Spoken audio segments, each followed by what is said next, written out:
আসসালামু আলাইকুম দর্শক বন্ধুরা, কেমন আছেন সবাই? দেশ এবং দেশের বাইরে যে যেখান থেকে এই মুহূর্তে আমাদের আজকের এই প্রোগ্রাম দেখছেন সকলকে স্বাগত জানাচ্ছি।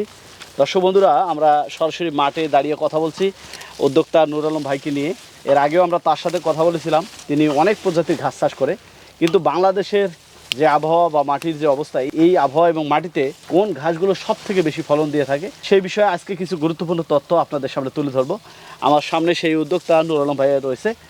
তার মুখেই শুনবো আসলে তিনি কোন ঘাসগুলো চাষের জন্য চাষি ভাইদেরকে উদ্বুদ্ধ করতেছেন, কোন ঘাসগুলো চাষ করলে বেশি ফলন পাওয়া যাবে এবং সেগুলোর বৈশিষ্ট্য কী, কীভাবে লাগাতে পারি সেসব বিষয়ে কিছু তথ্য দেবো। আশা করছি ভিডিওটি না টেনে পুরোটি দেখবেন। আসসালামু আলাইকুম। ওয়ালাইকুম সালাম। কেমন আছেন? আলহামদুলিল্লাহ। জি নুর আলম ভাই, আজকে আপনার কাছ থেকে একটু গুরুত্বপূর্ণ কিছু তথ্য জানতে চাই। আপনি অনেক প্রজাতির ঘাস করেছেন।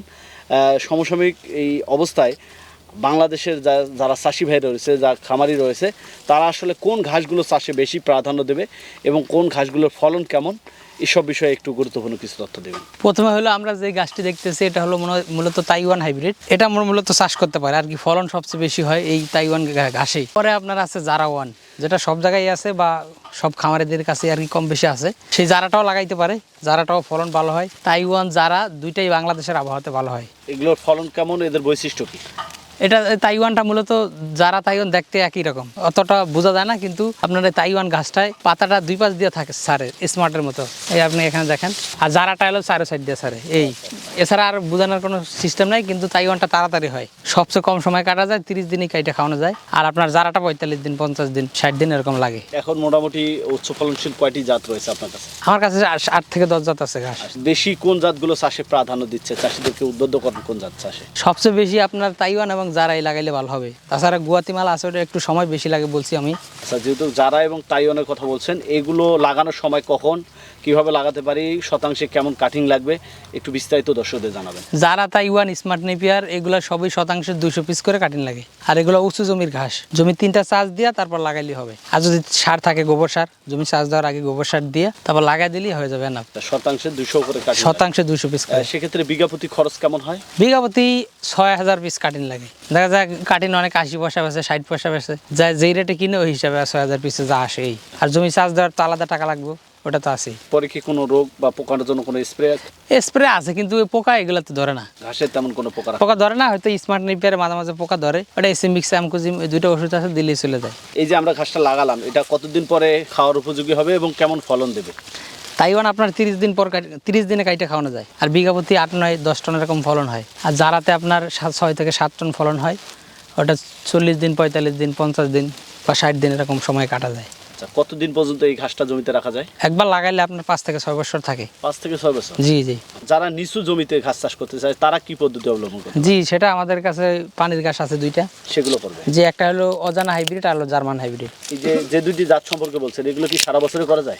জি, ওটা শুকনাতে পানিতে সব জায়গায় সব সারা সময়। বছরে? জি, সারা বছরে। সারা বছরে একই ফলন দেয় না একটু কম বেশি হয়? ফলন এগুলো সবসময় একই হয়, শুধুমাত্র চৈত্র মাসে একটু পানি দেওয়া লাগে। পানি বা সেচ অনেকে অনেক যা বোঝেন। বাকি অন্য সময় তেমন সেচের না না, এখন পানিও লাগবে না, কিছু লাগবে না, কাটলে শুধু সার দিলে না। যেহেতু আপনি অনেক ঘাসে করেন, সেক্ষেত্রে অনেকেই তো পরামর্শ দেন।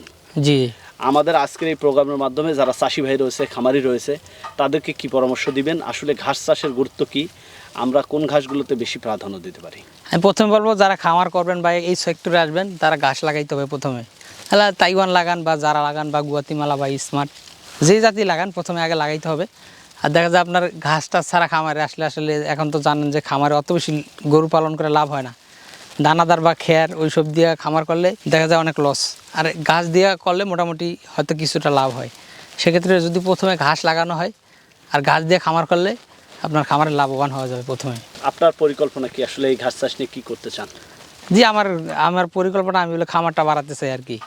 গরু ছাগল, গরুটার কি আর কি বাড়াতে চাই, যা আছে আরও বেশি পরিসরে করতে চাই। এই সময় কি পরিমাণ কাটিং মজুদ রয়েছে আপনার কাছে? আলহামদুলিল্লাহ, আমার কাছে জারার কাটিন অনেক বেশি আছে, 1.5-2 লাখ এরকম আছে। আর ওই যেগুলো হইতেছে জারার কাটিনের কোনো অভাব নাই। পরে তাইওয়ান আছে, স্মার্ট আছে, গুয়াতেমালা কিছু আছে, সবগুলোই আছে মোটামুটি। এটা সরবরাহ হয় কিভাবে কাস্টমারদেরকে পাঠাচ্ছেন? এটা আমরা কুরিয়ারে পাঠাইতেছি সারা বাংলাদেশে, সব জায়গায় দিয়ে থাকি আর কি। অর্ডার করলেই পাঠাই দিচ্ছি? জি জি। লেনদেনের কোনো সমস্যা হয় কি?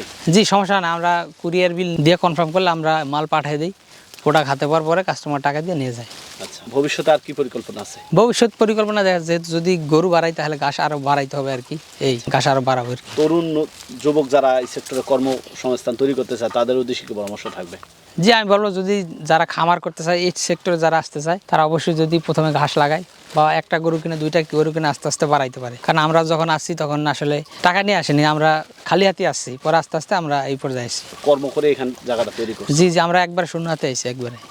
এই শূন্য থেকে এখন কি পরিমাণ জমিতে ঘাস চাষ করতেছেন এবং এখান থেকে প্রতি মাসে আয় কেমন হয়? প্রতি মাসে 50-60 এরকম থাকে সব বাদ দিয়ে। তারপর আপনার গরু আছে, দেখা যায় কুরবানির সময় যদি 4টা-5টা যদি বিক্রি করা যায় তাহলে সেই জায়গা থেকে কিছু থাকে, মোটামুটি ভালো আর কি, খারাপ না। যাই হোক নুরুল আলম ভাই, অনেক কথা হলো, এরপরে আবারও হয়তো দর্শকদের আরও অনেক কিছু তথ্য দিতে পারবো।